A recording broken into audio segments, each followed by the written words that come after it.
Donc la question qui nous occupe maintenant est de déterminer la valeur de A étant une somme, de telle sorte qu'on soit indifférent entre recevoir 2000 € tout de suite ou postposer la perception du revenu à 2 quinzaines successives, et le montant que l'on reçoit à la fin de chaque quinzaine est la même somme, cette somme qui est notre inconnu et qui est exprimée pour le moment en tant que A.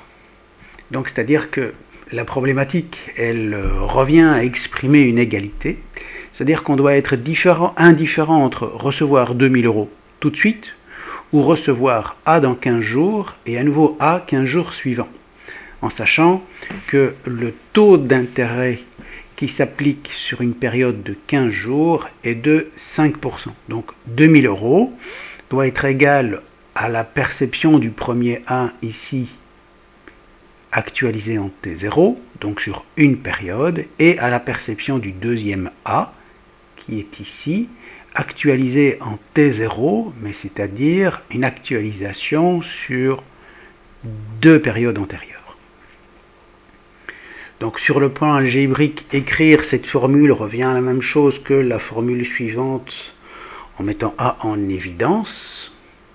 Donc ce qui veut dire qu'en isolant A d'un côté de l'égalité, on obtient alors encore une nouvelle formule, et donc A vaut 1075,61 €. Autrement dit, si les 1075,61 € de la première quinzaine, on les actualise en T0, et les 1075,61 de la deuxième quinzaine, on les actualise en T0, et qu'on additionne le résultat de ces deux actualisations, on voit bien, on obtient donc 2000. Et donc, à nouveau, compte tenu de la valeur de A, c'est-à-dire 1075,61 €, on est indifférent entre percevoir tout de suite 2000 € ou percevoir cette somme de 1075,61 pendant 2 quinzaines successives, sachant que le taux d'intérêt d'une quinzaine est de 5%.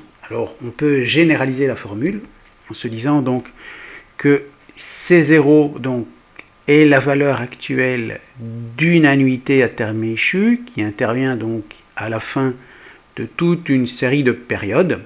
Et donc ces périodes sont au nombre de n. Et donc C0 est égal au montant de la première perçue à la fin de la première période actualisée en T0, de la deuxième période actualisée en T0, et ainsi de suite. Ce qui nous permet donc d'établir une autre égalité. C'est-à-dire que, regardez, on sait que C0 est égal à tout ceci. Donc on conserve l'égalité si, en fait, on multiplie chaque côté de l'égalité par 1 plus i. C'est-à-dire qu'on peut très bien multiplier C0 par 1 plus i, si ensuite chacun des termes de ce côté de l'égalité sont multipliés par 1 plus i, on conserve l'égalité. En fait, si A divisé par 1 plus i est multiplié par 1 plus i, on obtient A. Si A divisé par 1 plus i au carré est multiplié par 1 plus i, on obtient A divisé par 1 plus i, et ainsi de suite. Donc, quant au dernier terme, vous voyez A divisé par 1 plus i exposant n. S'il est multiplié par 1 plus i, on obtient A divisé par 1 plus i exposant n-1. Et donc maintenant, ce que l'on va faire, c'est que l'on va calculer la différence entre cette valeur-ci et cette valeur-là. Enfin, en tout cas, on va exprimer cette différence. Et donc, si on fait ce terme-ci moins celui-là, on a C0 fois 1 plus i moins C0. Et donc, ceci moins ça, c'est donc forcément égal à tout ceci moins tout cela. Alors, si à l'ensemble de ces termes-ci, on soustrait l'ensemble de ces termes-là, on voit que ce terme-ci s'annule avec celui-ci, celui-là s'annule avec celui-là, celui-ci avec celui-là, et ainsi de suite, celui-ci avec le terme qui précède celui-ci là, et donc reste A, moins le dernier terme ici, qui n'apparaît pas ici. Et donc on a C0 fois 1 plus I moins C0 est égal à ceci.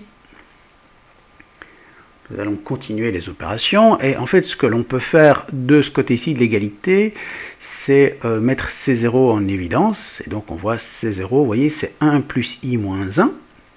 Et de ce côté-ci de l'égalité, on va mettre A en évidence. En continuant les opérations, on voit donc qu'on peut simplifier cette écriture, puisque le plus 1 ici s'annule avec le moins 1 qui est là. Le 1 divisé par 1 plus i exposant n peut s'écrire différemment. On peut faire remonter 1 plus i exposant n au numérateur en passant le n qui devient n exposant moins n. Pardon. Donc 1 divisé par 1 plus i exposant n, c'est la même chose que 1 plus i exposant moins n. Et donc on le voit, hein, il suffira maintenant donc, de passer à la dernière étape du raisonnement. Et puisque C0 est multiplié par i, on passe le i de l'autre côté, ce qui est multiplié devient divisé, et on voit apparaître l'égalité, donc la formule que l'on cherchait à démontrer, et qui met en relation C0 avec la nuitée. Voilà. Merci de m'avoir écouté. À bientôt.